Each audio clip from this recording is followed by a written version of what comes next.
In the tunnel. In the tunnel. In the tunnel. You're listening to In the Tunnel.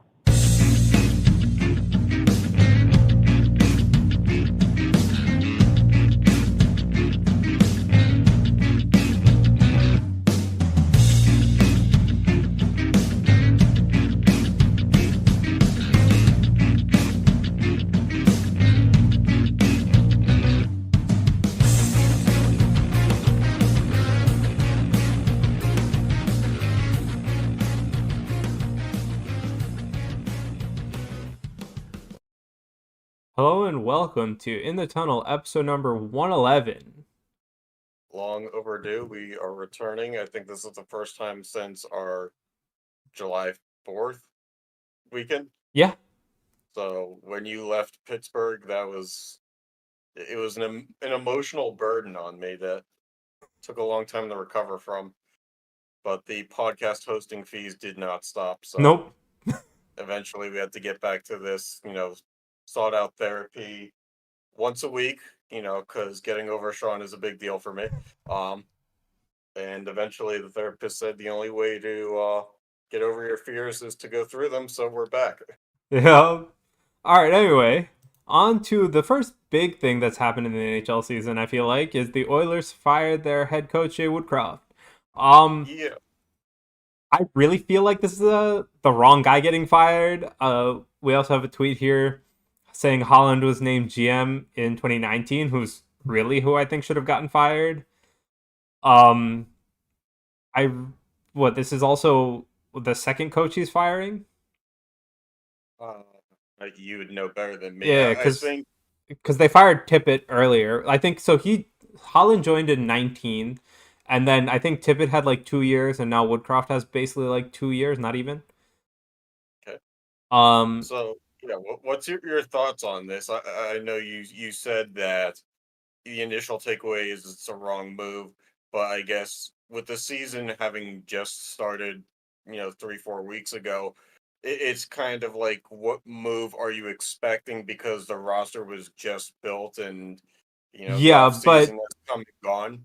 my problem is the moves that Holland has made to this roster.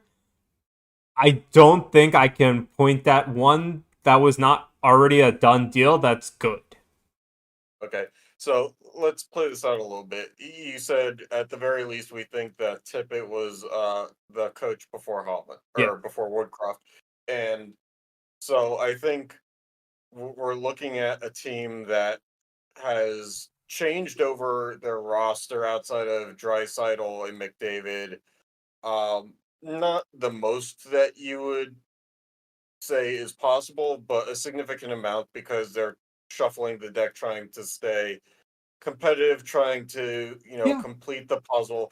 But it sounds like you got rid of Teppet, you got rid of Woodcroft, and it looks like on paper these guys followed similar philosophies in terms of roster building. They not so much an emphasis on defensive defensemen, not so Right. much an emphasis on great goaltending, although we've said on the show a number of times that elite goaltending is hard to buy.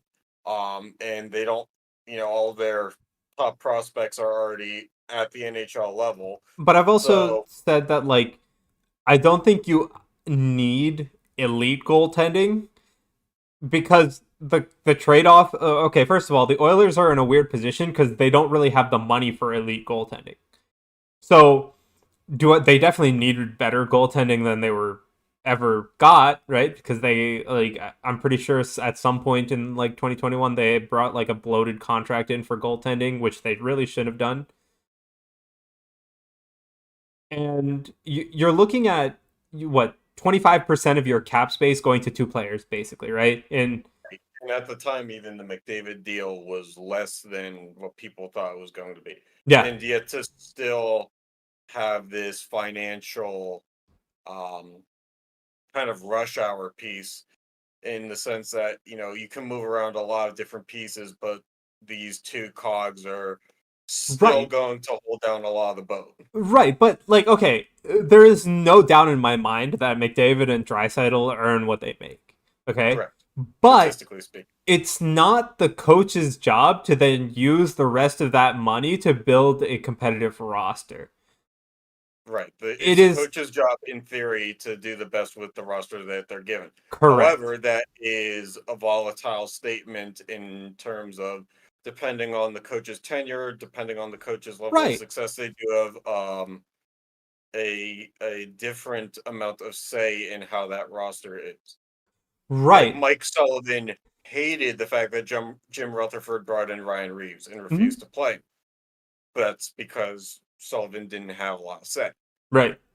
But my point is that, like, okay, now if you're changing the coaches, okay, there's two reasons that you change the coach, really, right? They're not the ideal coach in the way that they manage the game to the roster that you have. Okay, that's one reason. Or they have the, or you think they're the right kind of style of coaching for your team, but they're just not doing it, right? Now, you've brought in two coaches in Tippett and Woodcroft in the past like 4 years, right? You, I, okay, first of all, I think they're different coaches, but I really don't think that the team has changed at a fundamental level for either of them. They were kind of just brought in as a, hey, we need a coach, here's the team. It's This not, is yeah. does This this is team fit your style of coaching? this is shuffling the deck at the organizational level. This is very much like there's a lesson to be learned here, but we're hesitant to learn it because we think that maybe it's a different voice that's needed. Right, It's kind of like the kid in class who's like, they need a different teacher to get through to them, somebody who correct. speaks the same vernacular as they do in theory. The problem here is the talent isn't the issue. No. These guys, for a large chunk of the roster, at least they're top six, and Well, okay, I'm going to assume two of the three pairings are good enough to execute. The so problem is in the fashion in which they're executing. So I will say their offensive talent is not an issue. Correct, and it I never has will been. have problems with their defensive talent aside from maybe two guys. And their goaltending is just a perpetual issue. It's been a perpetual issue for the past like 5 years. Correct. Pretty much since McDavid entered the league, the focus has been on surrounding McDavid, and eventually, as Draisaitl entered as well, surrounding McDavid and Draisaitl.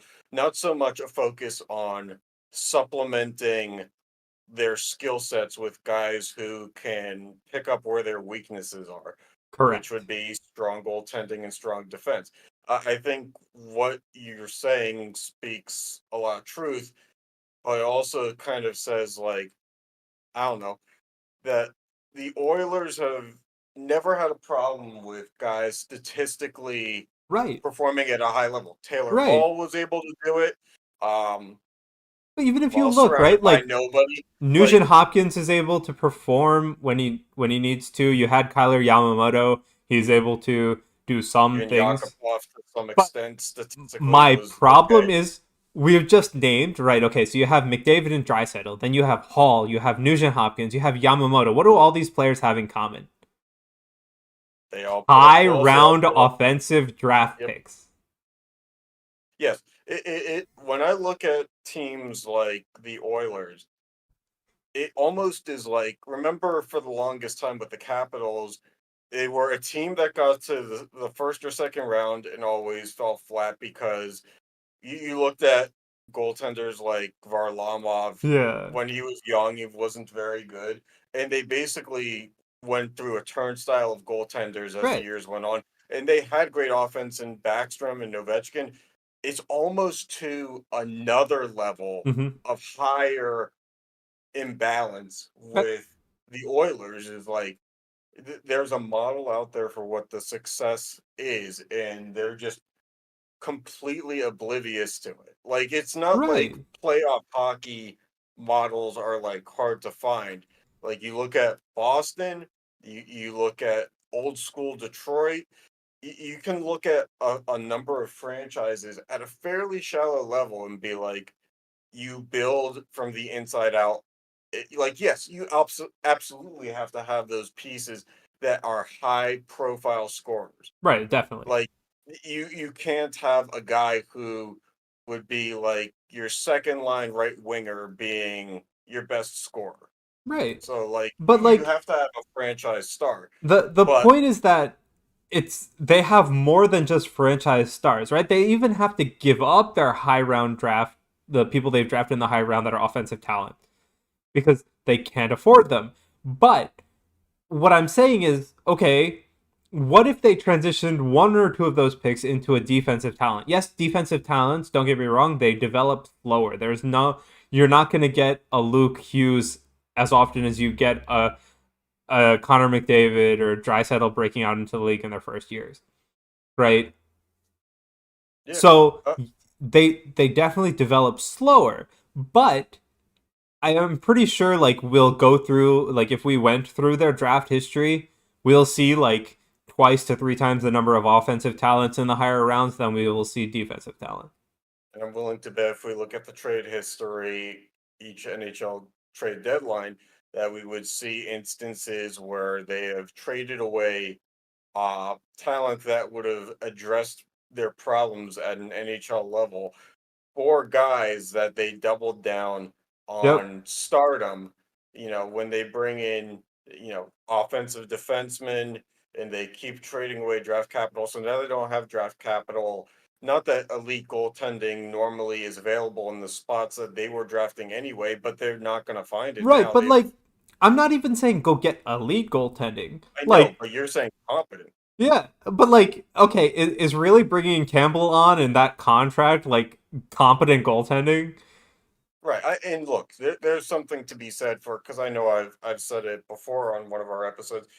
Jack Campbell was statistically a good goaltender who got all-star nods, but the thing about the NHL is that all-star nods really don't mean that much in the NHL, because Yeah, in the NHL and the in MLB, every team has one. one at So least. like, yeah, Campbell probably earned it Mm-hmm. because Matthews Yeah, or Marner probably were the automatic nods, but like you also have to look at it from an angle that the way that the all-star selection is built, everything's by division. There's what, two, three goaltenders a division, two. which like there's 6 or 7 teams. Like all you have to do is be, again, competent in that sense. Yeah, So like, but like there's also that's a like competency. I'm not arguing. I'm arguing the amount of money that was paid out for competency.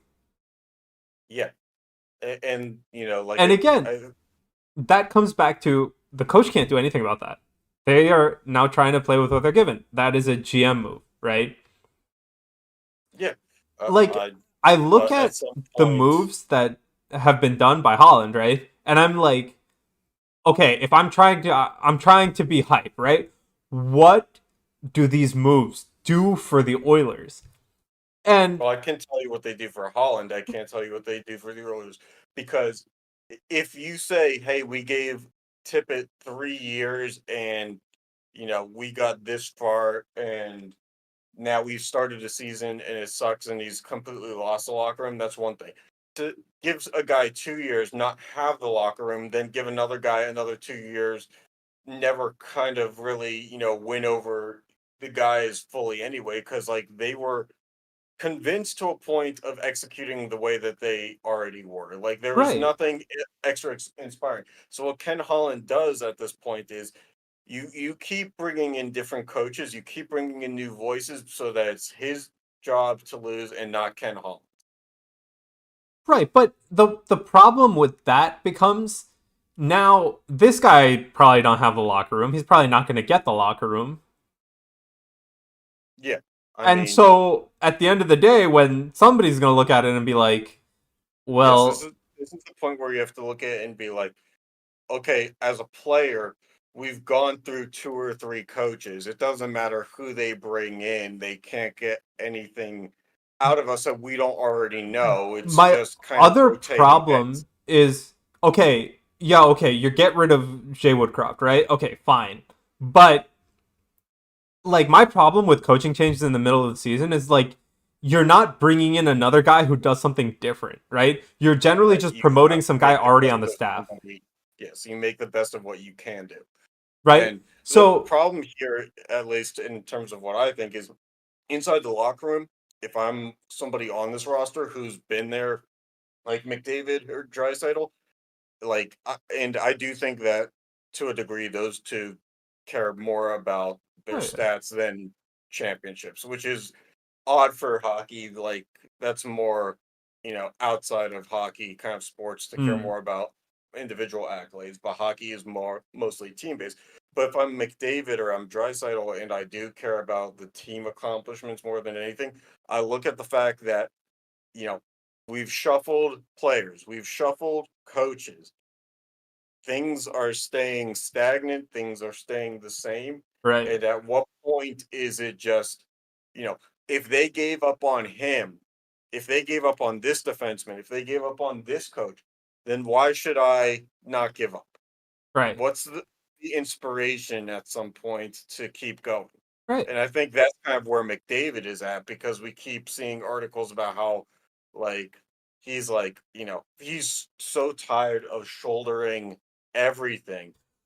But I mean, okay, so there's another thing. It's like, okay, he signed that contract. The everybody kind of after he signed that contract expects the salary cap to just go up, right?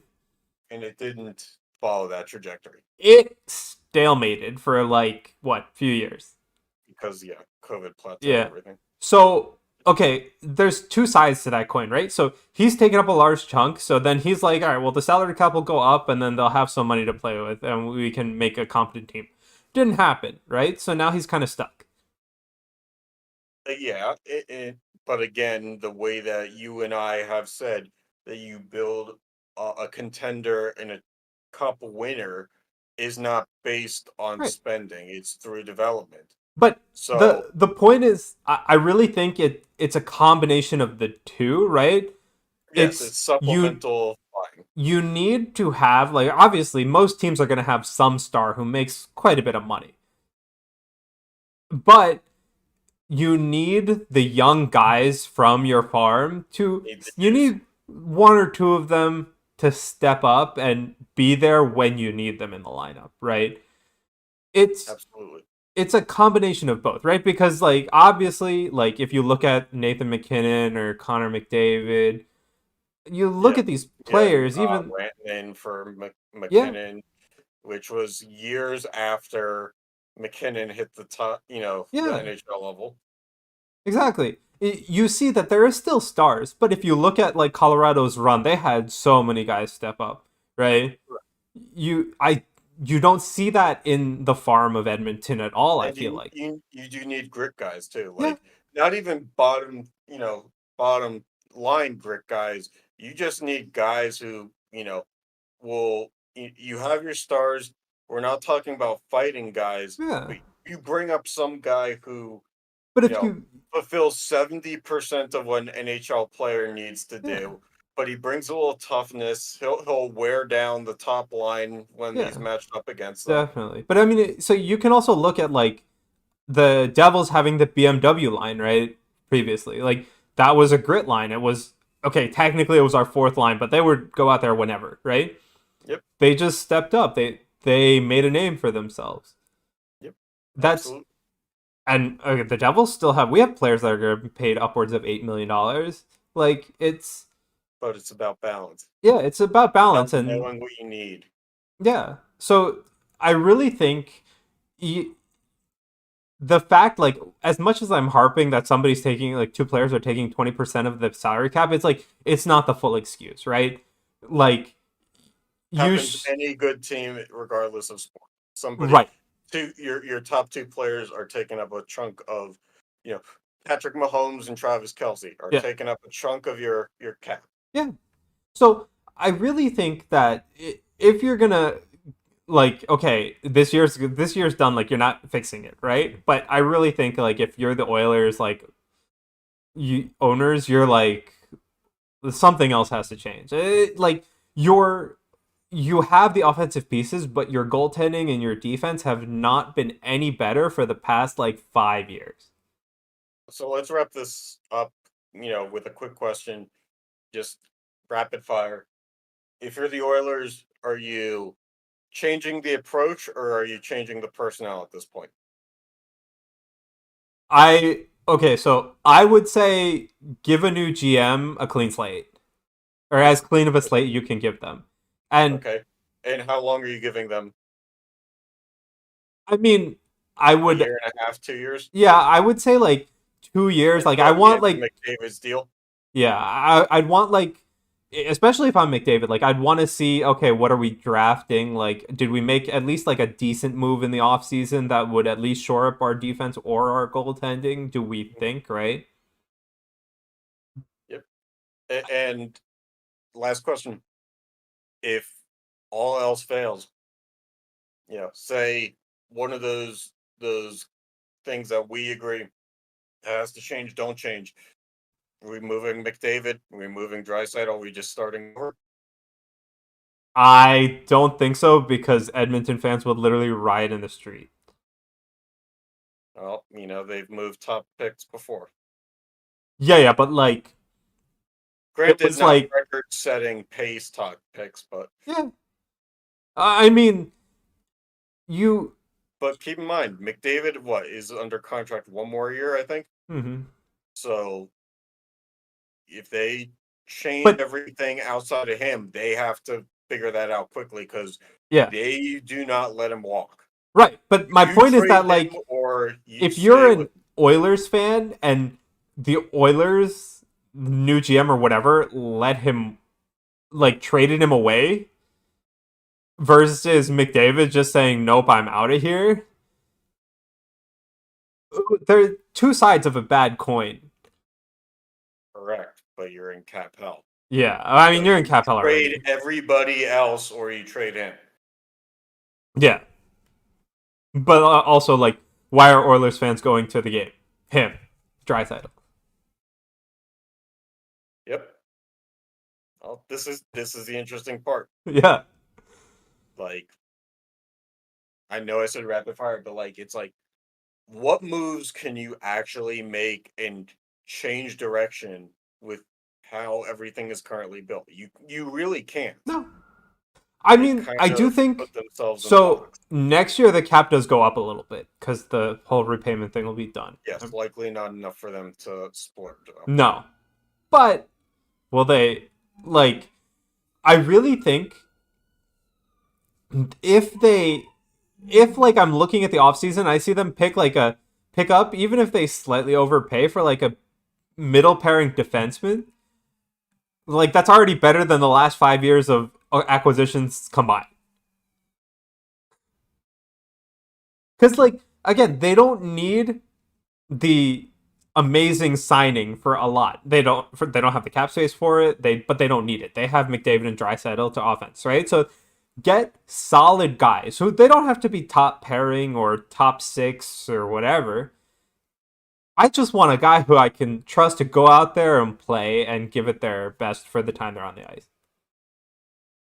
Solid middle pairing D or like third liner or something.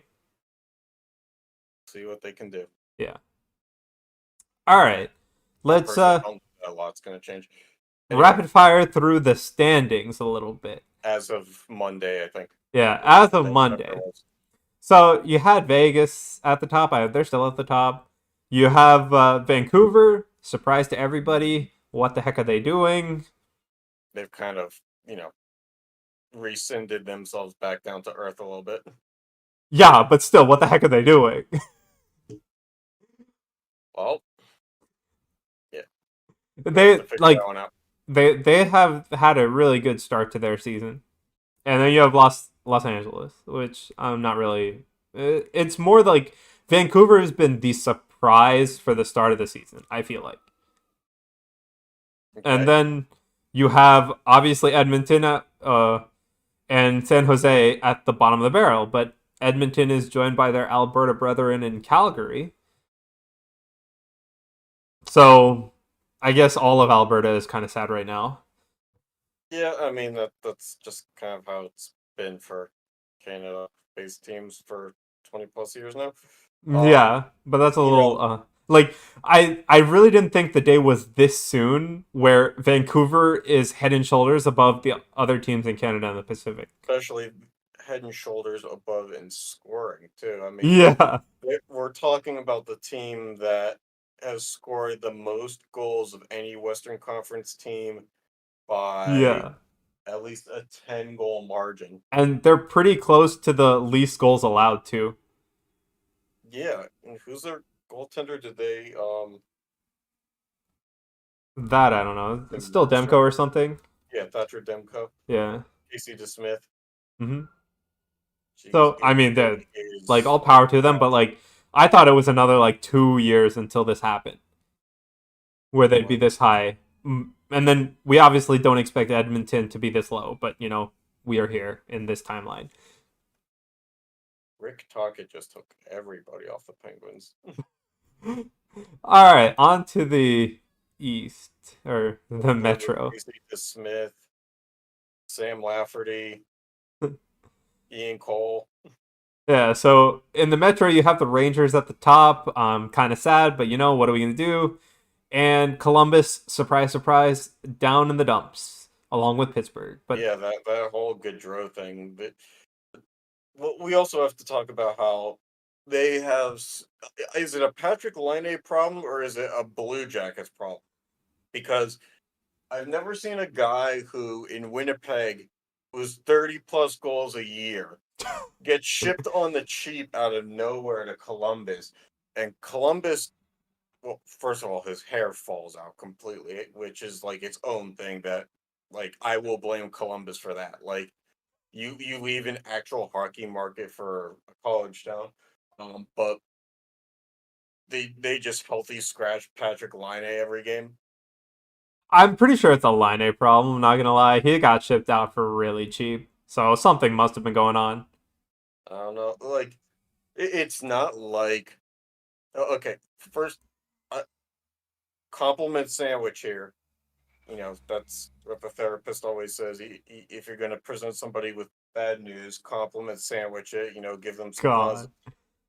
They have Gaudreau, they have Werenski, they do have players that are like franchise cornerstones Yeah, to a but I degree, mean, Gaudreau's on a pretty high but contract. like they still are doing the same shit that they have always done, which Yep. is like take the Flyers rejects, take like a Minnesota Wild reject, Yep.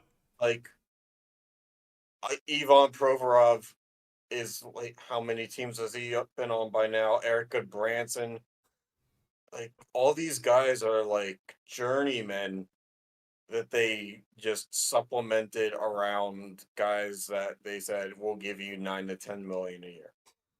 Yeah, but like the aside from Columbus, really, the rest of the Metro is pretty Up in the air. up in the air. Yeah, like I mean, we suck, but yeah, but I mean, you're still what at 500 still. I'm pretty nine. sure. Yeah, we're at 9 and 8 now. Yeah, and what the Rangers have like the least games played in the Metro, and they have the best record. Who knew? By one, yeah. Yeah, Rangers have, or no, the Blue Jackets have 19 games played, which is way worse, yeah. knowing that No, but I'm saying the they have Rangers. 3 games in hand over the Rangers and still have 13 less points. That's Yeah, and then like so as a Devils fan, right? It's kind of sad right now because like we're missing our best players. So I'm actually kind of surprised we're still there in the middle.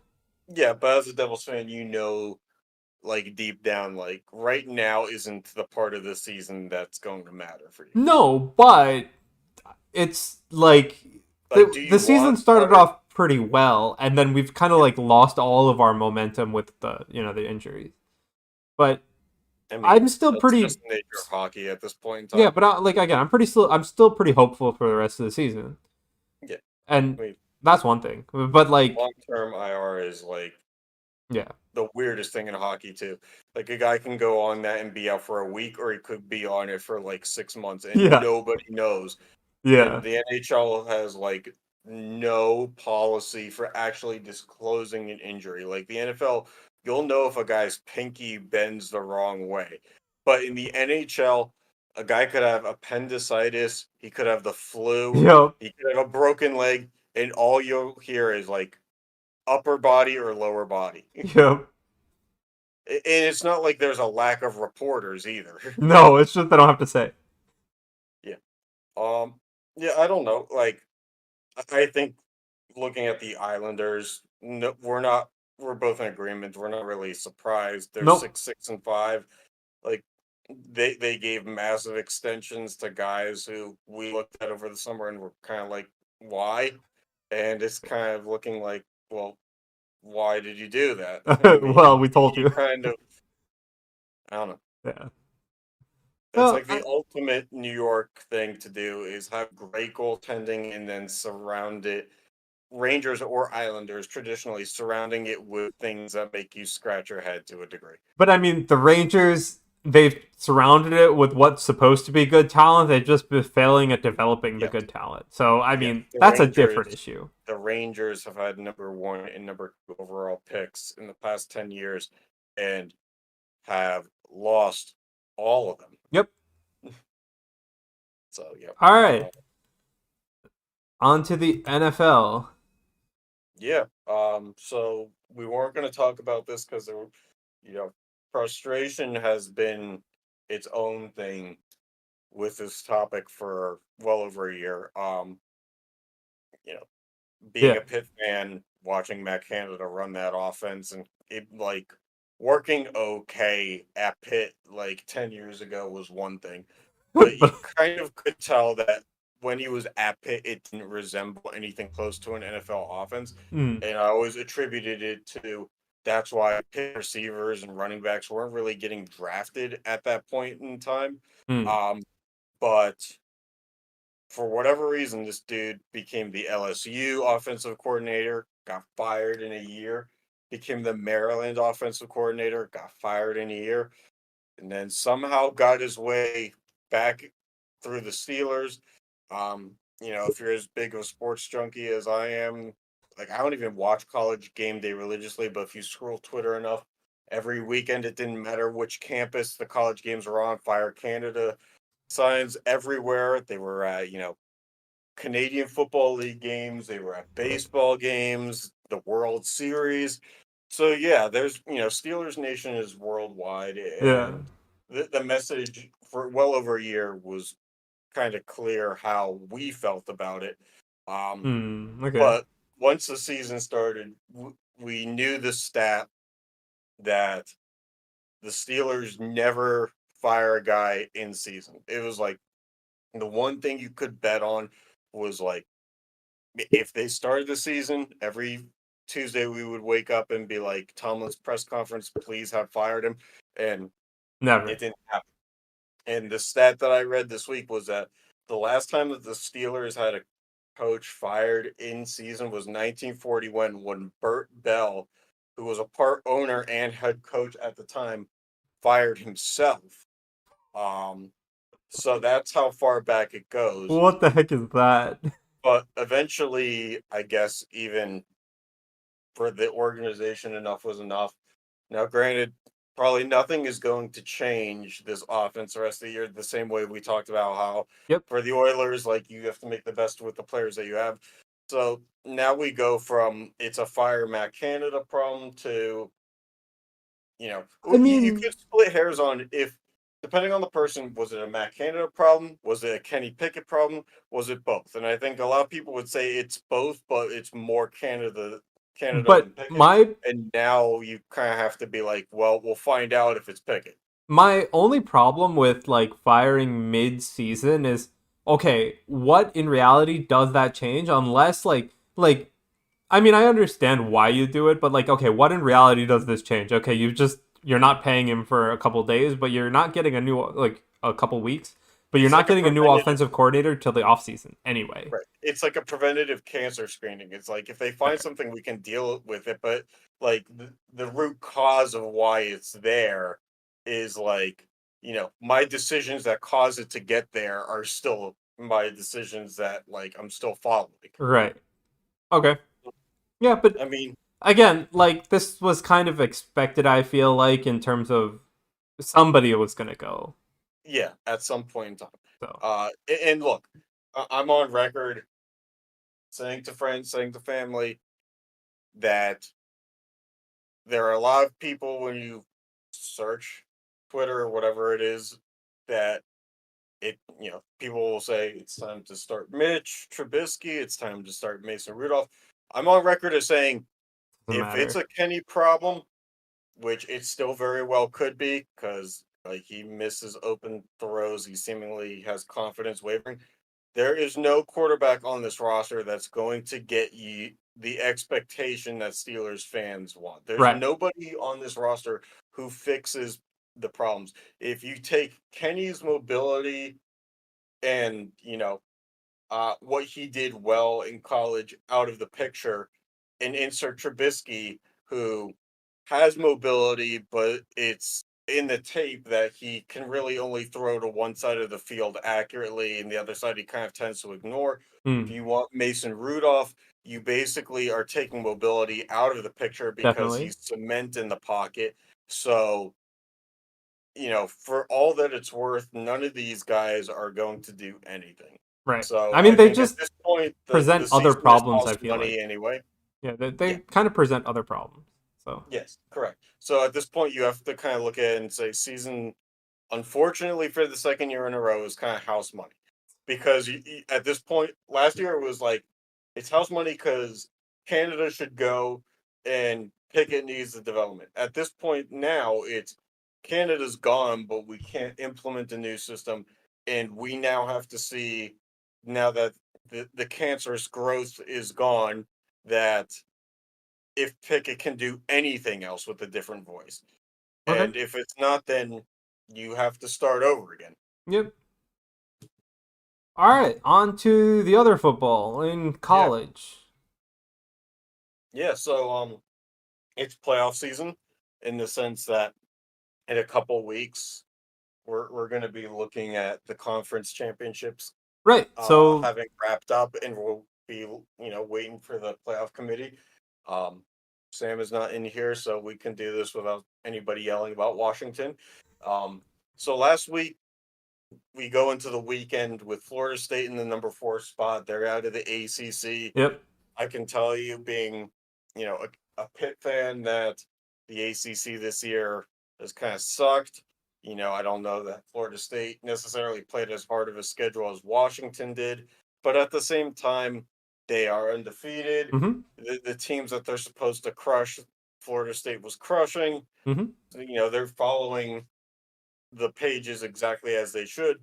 The problem being, were they being rewarded? Now, unfortunately, over the weekend in a game against Northern Alabama, because I guess Florida teams, Southeastern teams, whatever it is, because Alabama played like Chattanooga this weekend in the middle of like in season, Right. or in conference schedule. So I guess some teams just put their last remaining cupcake game down at the end of the schedule. Jordan Travis, the Florida State quarterback, goes down with an ankle injury, very gruesome. Ooh. And now Florida State still wins, but we kind of fast forward to this week, and we have a flip flop. We have Washington now in the number 4 seat. I if you ask me, trying to be unbiased, understanding that in my life as somebody who is a Washington alum, Washington played like 4 or 5 straight weeks of ranked opponents, whereas Florida State basically kind of got handed 3, 4 win teams most of the season Yeah. because the ACC is weaker. And I thought that Washington probably deserved the bump. But for the bump to come after an injury, you always have to ask, like, what really influenced it. We also have to look at things from the Michigan sign stealing scandal, where Harbaugh's suspended the rest of the regular season in the Yep. midst of Michigan being undefeated, and how likely, if Harbaugh is or is not on the sideline, how much that changes things, because they play Ohio State this weekend, and that's number 2 versus number 3, or number 1 versus number 3, however you want to look at it based on the poll. And does that mean elimination for one of them because they're both firmly within the top 4 now. Yeah. So I mean, we'll definitely see about that. Yeah. So this was the week 12 that we've seen. Again, just the flip flop for Washington. Everything else stays the same. So, what would you think as we kind of get into the Michigan stuff here? Because Harbaugh accepted the suspension because it probably wasn't going to work in his favor Yeah. to keep playing it out. Mm-hmm. But this truthfully does throw a card in that Michigan can play should they lose to Ohio State. So Yeah, how do we but look at how this matchup affects the playoff outcome? I mean, I understand that they're like this card is always going to be played. I feel like regardless, right? And so I tend to just like one side is going to play the card in the way that benefits them after something goes wrong, right? So I'm of the opinion it's just like, okay, I want like if they're going to play this card, right? Let's say Ohio State plays this card after something goes wrong for their season, then it's like, okay, well, are you sure that it actually had some effect? Because like you can say anything you want. He's only like he's kind of like pigeonholed into accepting this 3 game suspension. I feel Yeah. like so. As much as it's probably like okay, an admission of guilt, is it really an admission of guilt over an admission of like I can't do anything about this? They're just gonna ruin me even more if I try to fight it. I look at it and I think like if Ohio State loses, then they have the most to lose in the playoff picture because of that Harbaugh's not there Mm-hmm. Yeah, and that they still got it handed to them. But if they win, yeah, Michigan has the opportunity to play the card. I also look at this as like, you know, uh, in your moral compass, you don't want to look at Florida State and say they shouldn't make the playoffs because they have a backup quarterback. right. But at the same time, But that's the can you Associated look Press for at you. can you look at Ohio State having played Michigan, and can you look at Washington playing Oregon, who's like number 5? So you have the 4 team that's played the 5 team. You've had the 1 or 2 team play the 3 team, and can you look at Florida State and justify, okay, they deserve to be higher in the standings because they played number 20 Miami or something like that. I don't know that you can, and I think what's going to end up getting lost if it follows that script is that Florida State is going to feel like they were screwed out of the playoff because they're Right. going to think an injury caused it. But I'm also of the like opinion I that their really feel like schedule. the top 25 is literally just as much as it's like a press rank thing, right? Mhm. And half the time I look at these I'm like, okay, it's a popularity contest. If you have like it's are you undefeated and how popular you are. Right. The biggest thing in college football is having a 0 next to the loss Yeah, column. but it doesn't really do much for some Right. It doesn't do anything for like yeah. James Madison was, fair league ranked. Yeah. Like they're nowhere near smelling it. Like granted they lost this weekend, but like, you know, Yeah, in theory, it still comes down to the program. yeah, it's like, okay, well, do they have a 0 next to their name? And if they do, how popular are they? Right. And that's actually one of the reasons why I think Alabama, who I think is ranked 8th right now with 1 loss, I think it's more likely for them to leapfrog Texas, Hmm? Oregon, and Florida State and grab number 4 should Washington lose and one of Ohio State or Michigan, then it is likely for Hmm? Florida State to get in just by winning out. Right. Because I I would think agree. that Alabama, their path is at some point they're going to have to play an SEC championship game, which means playing Georgia. Yep. So they have a game against number 1, and that's going to leapfrog Yeah. everybody, especially But with the Nick Saban factor. Like that's just the my guy who thing gets is it in. like the problem is like D1 is so big that these teams, like regardless of how good they are, it's like you're always going to be talking about the Georgias, Alabamas, It's about Ohio the money. States, right? Like there's so many D1 teams that you're never going to talk about, even if they have like an amazing year. Like there have been so many times where these like, I guess, lower in popularity, lower in Yeah, I mean, presumpted. like, look, case in point, people talk more about Notre Dame football, who isn't even in the top 50, top 10, than they will about a team that's undefeated like Florida State. Right. So I mean, It's about where the money comes from and exactly, and like how that's why I money kind of can take go the both top ways. 25 rankings with like a pretty big grain of salt. Yeah. Because like But, I sometimes I'm do, like, well, even if I don't agree with it, like what do I care? Like what I can I do do about it? think, though, looking at the top four teams currently, I think there are years where you can say, okay, it's one team or two or three teams, and then the last one is a big drop. I Yeah, don't know this year, like, I've watched more Washington games than anything, but I don't know that there is a clear cut team that is going to outwardly dominate mm, compared to, if the if number one Georgia got paired up with number four Washington. I do think Washington's offense holds their own, mm, but I do think that they play a defense in Georgia that has more strengths than any other Pac-12 team. fair, But I do think, like, you can cancel each other out in certain areas better than other years. fair.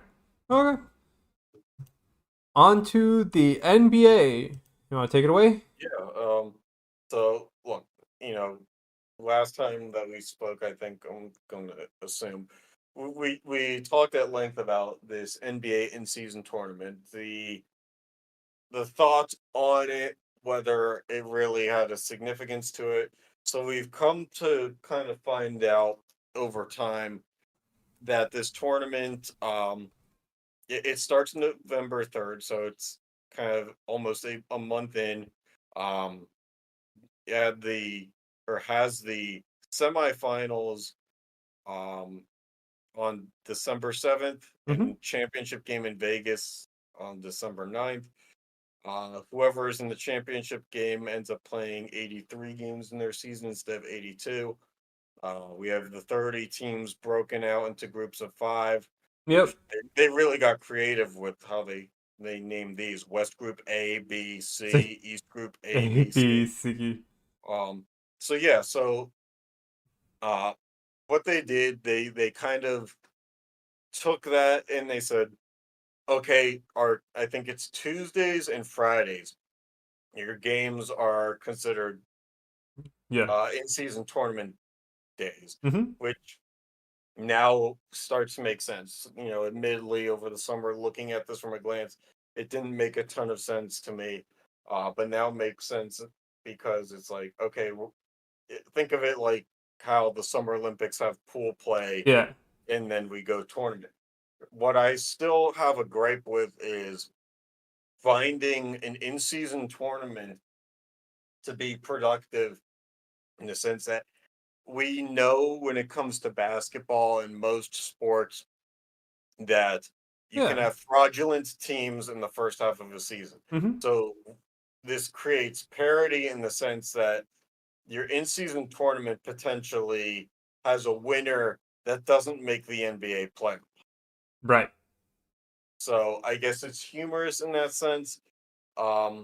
But at the same time, I don't know what this does to grow popularity with I I'm teams that really are. like I still look at these games and I'm like I can't care any more or less about these games. Like it's just a normal game. Yeah, I still fail to see the appeal of having an in-season tournament or anything like that. It's been tough enough for me to watch basketball, to be honest. yeah, and look, I'll compliment the NBA on they've done different things to try to differentiate the in-season tournament from the regular game. And so yeah, they implemented these very pastel centered courts to Mm-hmm. signify, okay, these are the days where we're doing pool play. Um, and so I guess in that sense, it makes it fascinating as a potential consumer because it's like, okay, if I want to go see a game and I'm into the creative side of today's sports, Mm. uniform stuff like that, then this more intrigues me. But I still don't understand outside of that component when we get to May, when we get to June, and we look back What's the on the difference? NBA season and we look forward to the finals, other than the courts and the uniforms, who's actually going to Care. realize that any of this happened? Yeah, like again, I like they're not really any different to me. They're still counted as regular season games at the end of the day too. So it's like, man, why? Yeah, and I think the only way in which the in-season tournament kind of branches over to an NBA championship I mean, is if one of the teams wins both, or if one of the teams makes the semifinals or finals, then it's a talking point for a couple of minutes. But also like just hear me out here, right? Like with the pastels of like the courts and stuff, like just just look at Brooklyn and then look right next to Brooklyn yeah, and then tell me something different. yeah, it's certainly an interesting thing. The Like it I mean, I kind of get it, but like even if they were to do this, I kind of wish it was like a little bit more wacky, a little something cool, like cooler on the eyes. I feel like it's kind of monotone. Like I could barely tell like that light blue court had a different color on either of them. The Yeah, light blue courts all have light blue as the secondary color. Like that's not a good viewing experience, I feel like. and truthfully, when I look at all 30 courts, and I one of the first things that happened when I looked at the picture for the first time is, and this is such an asshole thing to say, but like, you look at how every court has like a trophy in the middle of it, and Yeah. you look at like teams like the Trailblazers, and you're like, that's hilarious because their roster is nowhere near being able to compete for one. So it's almost like mocking teams that can't compete for anything. Yeah. So I don't know. I'm still like I don't get this in season tournament. Like good luck. I Yeah, also like trying to follow the Nets has kind of been like whatever so far.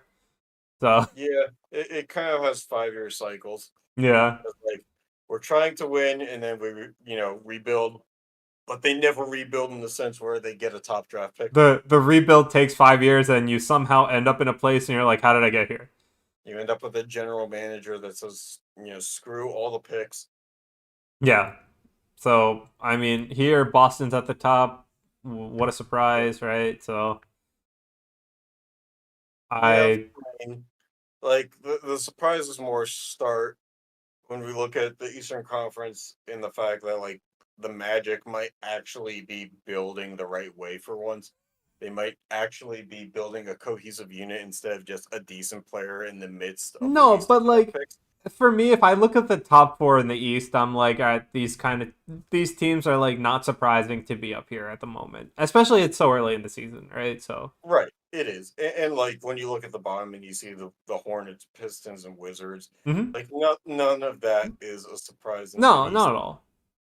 It's But not like having Vancouver second place, right? In hockey, so right. that's all I'm saying. Yeah, I'd say that the East this is kind of true of the NBA more than any sport, in my opinion. The eyeball test rules supreme in the NBA. Like you Right, can and like watch. here you have like Minnesota at the top, Oklahoma Right, which City. I don't know that Minnesota passed the eyeball test because in the past few years their roster has been constructed with guys like Anthony Edwards and Carl Anthony Towns and been supplemented with decent pieces, but for whatever reason there wasn't a lot of cohesion. Right. Whereas it looked like this time around, as far as at least the start of the season, it looks like it's working, but we don't know. Yeah. Uh, So again, it's like, okay, well, they're that. I mean, it's always weird to see Golden State like so low, but it's what, 2 years? I mean, their stars are Yeah. massively aging. Yeah, I know. I'm just saying, like, for recent history, it's kind of weird to see it, but it's like what you expect Yes, at the end of the bandwagon day. fans are not ready for the downfall. Yeah, I am, but we are. I think it's hilarious. Yeah. And also, like, the Warriors tickets are still the most expensive in Yep. the NBA. Like, you search the ESPN like NBA schedule on a certain day, if the Warriors are home, you see like Celtics tickets as low as like $20, Milwaukee tickets as low as $10, and Warriors tickets as low as 63. Yeah. Like, it's still very much the most expensive ticket in the NBA. Yeah. Well, I mean, aside from that, it's like again, the NBA hasn't really shaped up to be anything that we're not expecting yet. Right. I mean, So, Oklahoma City, I think we kind of like, if you pay attention to how many first round picks they've acquired in the past 5 years, shipping off talent, yeah. like, it was only a matter of time before they started building upwards, just because it's like they had so much draft equity Hmm. that anything that failed, they were going to like not lose that much sleep over. Right. And they're actually in a position to keep going with that. Like, they still have years of first round picks left. Yeah. So, you got anything to wrap us up with? I don't know. Like, obviously it's been a while since we've done this. Not too much has changed. But uh, yes, I mean, sports are. It comes a time where like it does for us get a little bit harder to find ways of introducing some of these topics without Right. saying the same thing over and over again. Yeah. It's not that we intentionally leave months without putting together an episode, but um I don't know. I think sports as a landscape has kind of become more easily expected. Yeah, Like, I mean, we look like, at a James Harden trade and we see that he sat out and then got traded to the team that he wanted all along. When it's kind of like we've seen how the NBA has been operate. trending towards a players run league, and we expect that. There's not really a hot take to that. And like again, as for at least for the sports that we've looked at, right? What are we expecting aside from like Vancouver being like the odd one out in the NHL? Like, Mhm. there's not really anything too hot happening. So I mean, we'll try to keep finding them and talking about them. Yeah, But and yeah, we do have a couple of things planned. We might just have a little fun with going through like minor league hockey teams and yeah, just trying to have some fun with, trying to pick apart the logos, yeah. stuff like that. We might also bring in a third person to talk about something that they actually brought and proposed the topic to me of wanting to talk about how today's generation of college and up and coming professional athletes, their mindset and their work ethic. But we're kind of, holding off on that one to see if that third party is interested in it, because I think that's a good conversation piece. Oh yeah, definitely. So we do have stuff in the chamber. It's more just finding the right time and finding the right resource to, bring Yeah, it to life. definitely. Yeah. So thanks for tuning in, and catch you next time.